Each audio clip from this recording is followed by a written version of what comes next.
कारण का आज जी चर्चा केली जाते की सत्तेत असणाऱ्या एका मित्रपक्षाला अडचणीत आणण्यासाठी त्या ठिकाणी तिथं कारवाई केली गेली. आता कारवाई केली गेली एका पक्षाला डोक्यात ठेवून, पण कोलॅटरल डॅमेज दुसरा सुद्धा पक्ष त्या ठिकाणी झाला.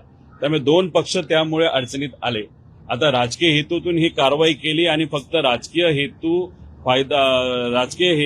फायदा घेण्यासाठीच ही कारवाईचा उपयोग केला जाईल का खऱ्या अर्थाने खऱ्या त्या ठिकाणी कारवाई करून अशा घटना पुढे घडणार नाही हे बघितलं जाईल, हे आपल्याला बघावं लागेल. पण एक गोष्ट मात्र खरी आहे की पुढच्या महिन्याच्या अखेरपर्यंत जे काय आम्हाला कळालेलं आहे, मित्र पक्ष असणारा एक लहानसा पक्ष त्याच्यावर एक सत्तेत असणारा मोठा पक्ष हा नक्कीच त्या ठिकाणी त्याची शिकार केली जाईल असं आम्हाला त्या ठिकाणी कळत आहे. त्याच्यामध्ये आज मित्र असणारा पक्ष उद्या जाऊन काय त्याचं होईल हे येत्या काळामध्येच त्या ठिकाणी आपल्याला कळेल. पण ह्या ज्या कुरबुड्या आहेत त्या मोठ्या प्रमाणात या महिन्यात आणि पुढच्या महिन्यात सत्तेतल्या मित्र पक्षांवर केल्या जातील असं आम्हाला कळालेलं आहे.